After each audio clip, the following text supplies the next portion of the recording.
Bien, para platicarnos sobre cómo cesó la prisión preventiva oficiosa de la que sufría y pudo recuperar su libertad, está con nosotros otra víctima del Estado, de nombre José Noya. José, ¿dónde está? José, por favor, acompáñenos. Gracias.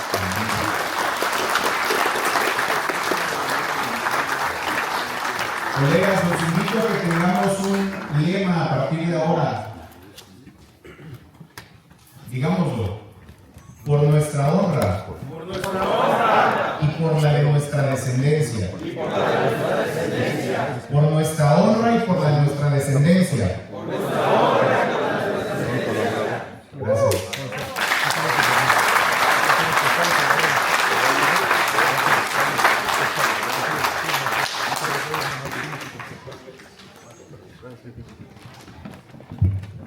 Buenos días, abogados, convencionalistas, abogados de energía.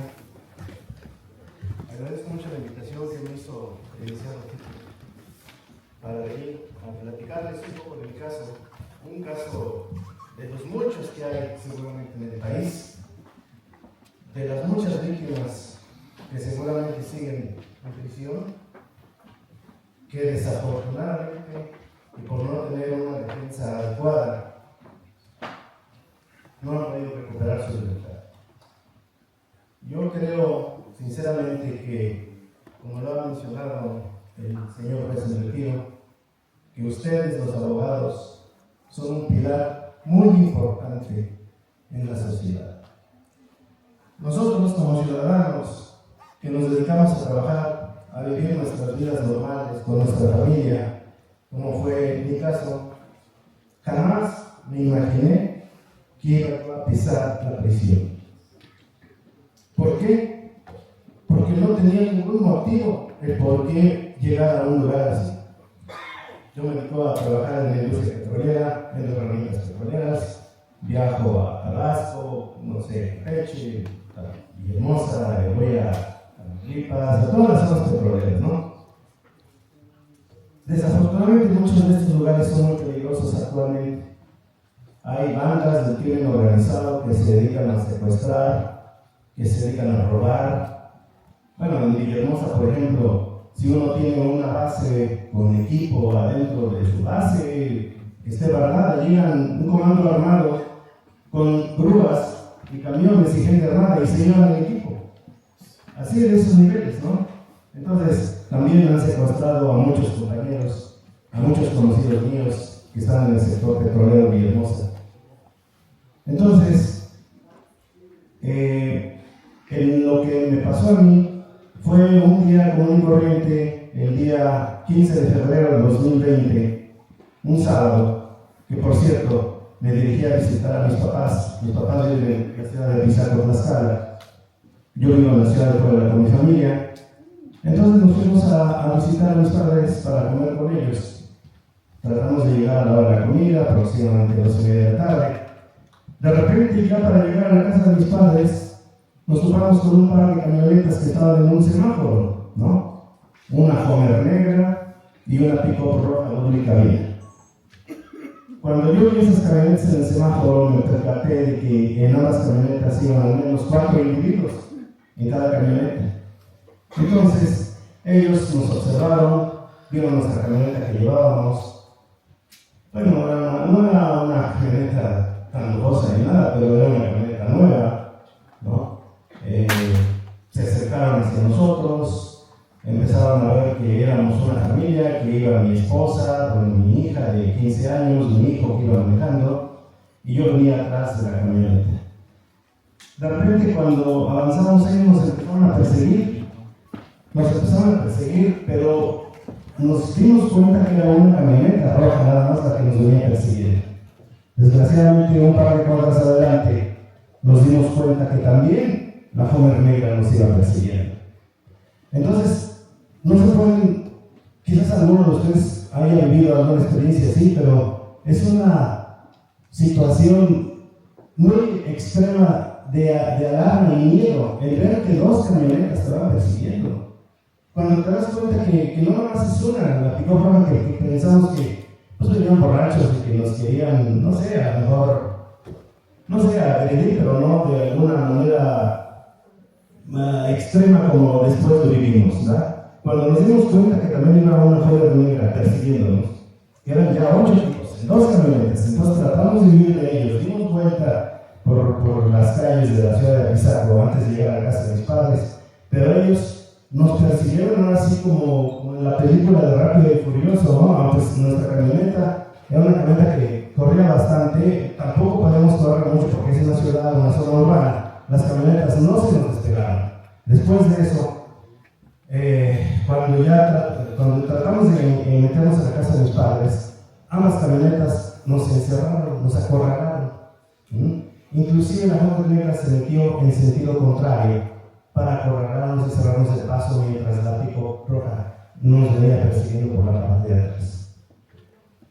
Tratamos de regresar a la casa de mis padres lo más rápido posible, pero no fue posible, ya que al ser encerrados, de la camioneta pick-up roja se bajan los tipos que venían ahí, se bajan armados, se baja un tipo demasiado corpulento, ¿no? Abre la puerta, saca de una cangurera grande que tenía en su pecho un arma, hace un movimiento de cortar cartucho y se va.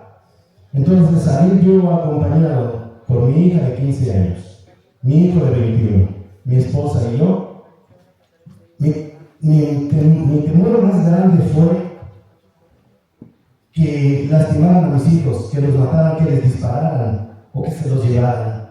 El miedo mío fue tan grande, que no lo pensé 2 veces. Y debido a que en mi trabajo, como les vuelvo a repetir, yo me dedico a vender herramientas en la industria petrolera de viejos regalos peligrosos por motivos de seguridad y porque ya había yo conocido a muchos compañeros que habían sido secuestrados, yo portaba un revólver 38. Entonces, cuando estos tipos se bajan, nos acorralan, viene la joven en sentido contrario, se bajan con armas y todo, yo me bajo, le digo, suelta el arma, me dispara, le disparo y le doy, ¿no? Aquel tipo después cae, se vienen encima de los otros tripulantes de las camionetas, trato de defenderme de ellos a toda costa, y después la Joya Negra, que se había metido en sentido contrario al escuchar los disparos, porque hice 4 detonaciones, la camioneta se echa de reversa y se queda en el esquina. Bueno, para entonces mi padre ya había abierto la puerta de la casa porque estábamos en la puerta, ya tratamos de ingresar a la casa, pero como no tuvimos tiempo, mi papá al oír los disparos, el rechinido de llantas y todo, dice que él se asomó a ver qué estaba pasando. ¿Y cuál fue su sorpresa? Que éramos nosotros, su familia, que lo habíamos ido a visitar a comer. Estábamos ahí, y estaba la camioneta ahí, y estaba un tipo tirado ahí, y estábamos de la Joya Negra ahí. Entonces él pues, nos abrió la puerta y nos metimos a la casa todos, ¿verdad?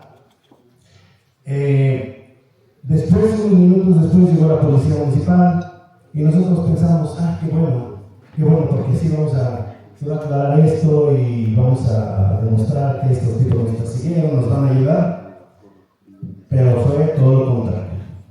Nosotros en ese momento, no sabíamos quiénes eran esas personas que nos persiguieron, no teníamos idea de quiénes eran, yo no los conocía a nadie. Yo vivo en la ciudad de Puebla, como les digo, viajo mucho, yo nada más iba a visitar a mis papás. Entonces, después nos enteramos que eran una banda muy temida en la ciudad de Apizaco, una banda que era del dominio público, ¿no? Y que inclusive yo había oído hablar de ellos, así como en las publicaciones del Face y todo, pero uno nunca piensa que se va uno a topar en una situación así. Bueno, entonces nos metimos a la casa, estuvimos ahí adentro, consternados, preocupados, y quiénes eran estos tipos, y los de la Joya Negra se quedaron en la esquina, a ver si no entran a la casa también, que vienen con más hombres, etc. Unos 20 minutos después, rompen las puertas de la casa, entran policías del grupo, de esos que les dicen Rambos, ¿no? En Apizaco les dicen Geos, en otras ciudades les dan de otra manera. Armados como 20, entran policías ministeriales y entra el chofer de la camioneta roja acompañado de los policías y me señala a mí y señala a mi hijo, y señala a mi hija y a mi esposa que nosotros íbamos en la camioneta. Y lo que hacen los policías ministeriales es que nos llevan presos a la familia.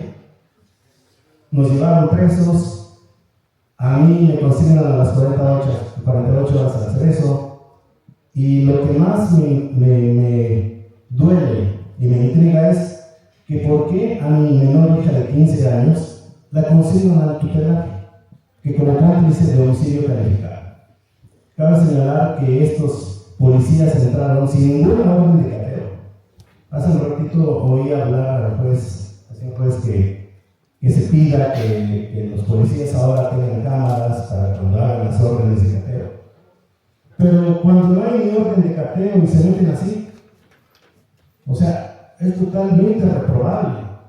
Bueno, después me llevan al Cerezo y al siguiente día tengo mi primera audiencia. Yo no tenía ni idea ni qué iba a hacer. Yo llegué al Cerezo y no sabía qué seguía, no tenía abogado, no tenía nada. Y ya me dicen los del custodios, vas a ir a audiencia. Y yo, bueno, ya llego a audiencia, pues uno estaba incomunicado ahí y me vinculan a proceso, ¿verdad? Y ahí me entero que me acusan de homicidio calificado, que yo perseguía a la víctima, que mi familia y yo éramos un comando armado, que atacamos a esas personas y nos armaron una carpeta llena plagada de mentiras, calumnias. Como yo creo que ustedes se han de haber enterado de muchos en el asunto, yo creo que es un asunto todavía ni tan grave como otros que hay, ¿verdad? Pero sí lastima a las personas, o sea, sí lastima a mi familia. Las carpetas que inventan lastiman a las personas, ¿no? No somos, yo creo que a nadie que no le ha pasado, no ha sentido el coraje, el dolor, la impotencia de verse acusado de una manera tan injusta. En fin, me arman un tribunal, me vinculan a control, hacen todo lo que se hace para llegar a la audiencia intermedia y luego después de la audiencia intermedia me forman un tribunal de enjuiciamiento y me sentencian a 20 años. Yo no paré de luchar, seguimos luchando, metimos una apelación, la cual confirmaron. Porque tal parece que, como ya lo han mencionado aquí, la arbitrariedad de las autoridades y del Estado es como de una sola línea. Bueno, la línea es, dice el procurador o el fiscal, que lo vincules a proceso y denle con todo y métanlo el más tiempo posible, ¿verdad? Entonces, las arbitrariedades que vive uno como persona son muy dolorosas. Me dolió mucho lo que le hicieron a mi hija. Afortunadamente a mi hija menor de 15 años la liberó una juez de control que se portó humanamente, vio que mi niña no tenía ninguna culpa. Pero nos dijeron en el titular, le dijeron a mi familia que había instrucciones de la Fiscalía o de la Procuraduría en esa época de que mi niña fuera trasladada del penal, del tutelar de menores de Apizaco, Tlaxcala, que fuera llevada al tutelar de Morelos, donde hay desde puras niñas. No sé por qué se ensañaron tanto con mi niña. En el paso del tiempo pude investigar que esta banda de delincuentes, bueno, pues tenía protección, como ya se dan de imaginar, de la Policía Municipal, del Presidente Municipal, de la Fiscalía, de los policías de investigación. Era la banda consentida, ¿verdad? Y entonces mi delito fue defender a mi familia. Ellos querían llevarse a mi hija, que yo pagara un rescate, no sé de cuánto, o no sé qué pretendían. Cabe señalar que Tlaxcala es uno de los estados donde se caracteriza por la trata de blancas. Allá dentro del Cerezo, algunos compañeros que conocían a esta banda me dijeron, lo que querían era llevarse a tu niña, porque conocían a esta banda, esta gente, me dice, lo que querían era llevarse a tu niña, dice, y luego las venden en un pueblo que hay allá en Tlaxcala, que se llama Tenancingo. Dice, los venden entre 200 y 250 mil pesos a las niñas. Y jamás las vuelves a ver. Dice, porque las mantienen drogadas, las mueven de la ciudad, las mueven en otro estado, o las mueven del país. Entonces yo cuando me enteré de esa situación, a pesar de que estaba yo en la prisión preventiva y estaba yo batallando mucho con mi caso, pues me sentí afortunado de tener a mi hija en casa y de tener a mi familia.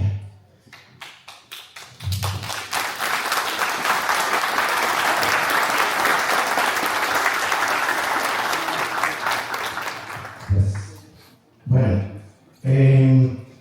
después de que me confirmaron la apelación, recurrimos a un amparo y afortunadamente los magistrados federales que estaban anteriormente me concedieron el amparo para efectos de que me repusieran el juicio, ¿verdad? Bueno, es ganancia, ¿verdad? Ahí voy otra vez a juicio. ¿Y cuál fue la sorpresa? Que otra vez los jueces que me tocaban, aunque eran diversos, volvieron otra vez contra mí con todo. Afortunadamente conté con el apoyo del abogado Fito, aquí presente.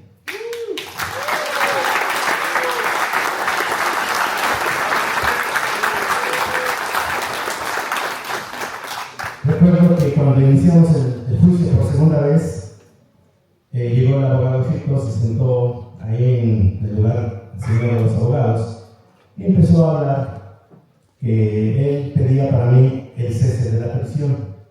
A mí me dijeron ellos, oye, vamos a pedir el cese de la prisión porque ya llevas casi 4 años y como no tienes sentencia, aunque ya había sido sentenciado, pero los magistrados me tiraron la sentencia, entonces en ese momento no tenía sentencia, dice, vamos a pedir el cese de la prisión.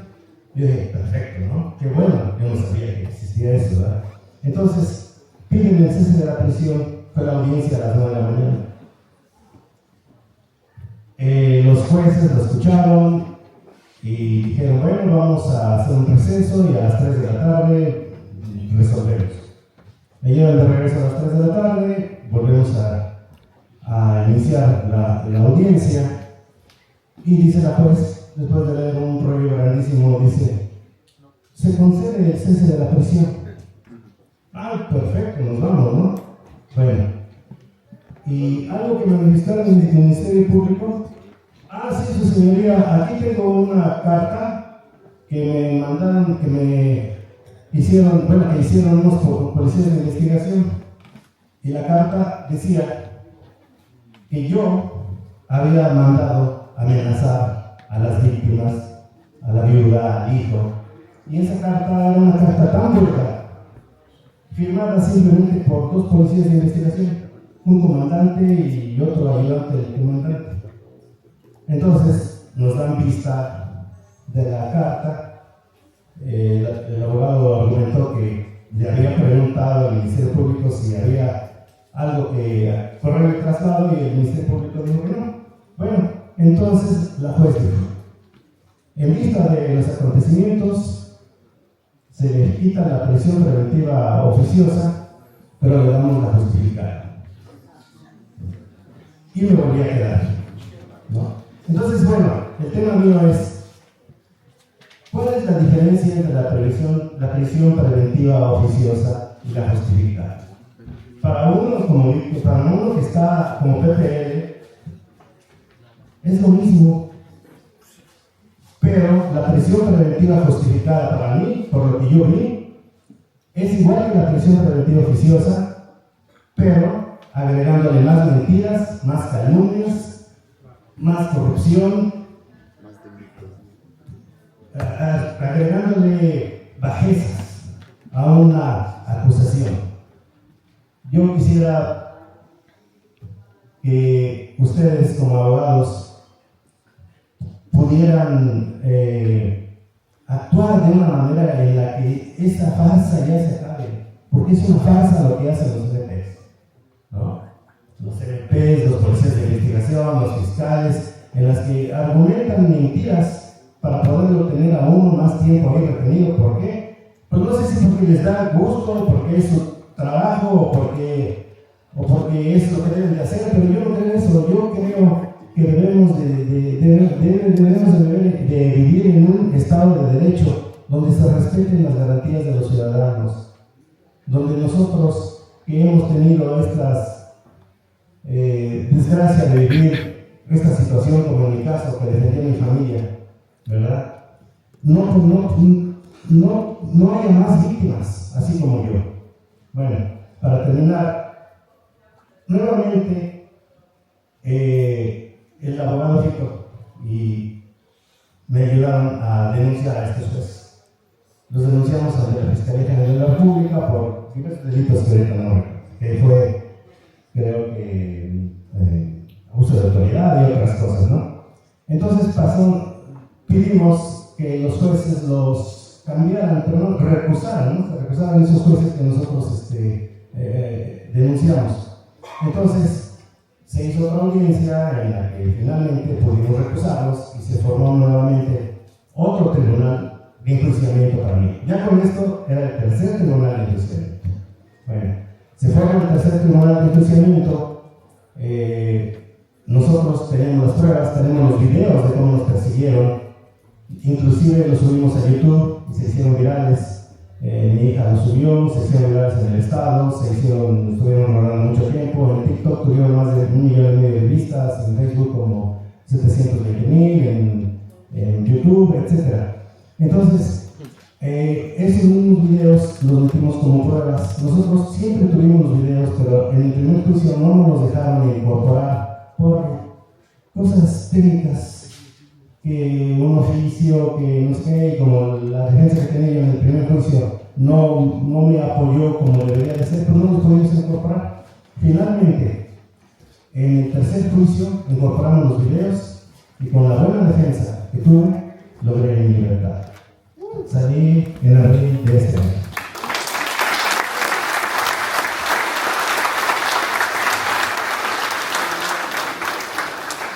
Estuve preso 5 años, 2 meses, de los cuales ni nada mi salud, ni economía, no mi ánimo, ni mi deseo de seguir adelante y de luchar porque las cosas cambien. ¿Por qué? Porque queremos un México mejor para nuestros hijos. También me gustaría poner en la mesa, si se pudiera, que ustedes que son expertos en el tema, se pudiera revisar el tema de la legítima defensa. Yo sabía suelto por legítima defensa, pero es muy complicado lograr la legítima defensa. Hay tantas cosas que se necesitan y que aparentemente la autoridad no las toma en cuenta. Ojalá que ustedes, conocedores del derecho, pudieran revisar ese tema para que la legítima defensa se aplique y no nos victimicen, como en mi caso, que defendí a mi familia. Muchas gracias.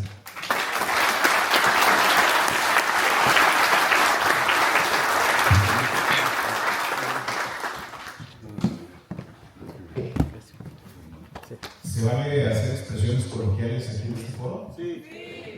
La misma gata, no más que revolcada. Así se le llama a una práctica que tenemos que alzar la voz que existe en México, y es la que acaba de describir al señor.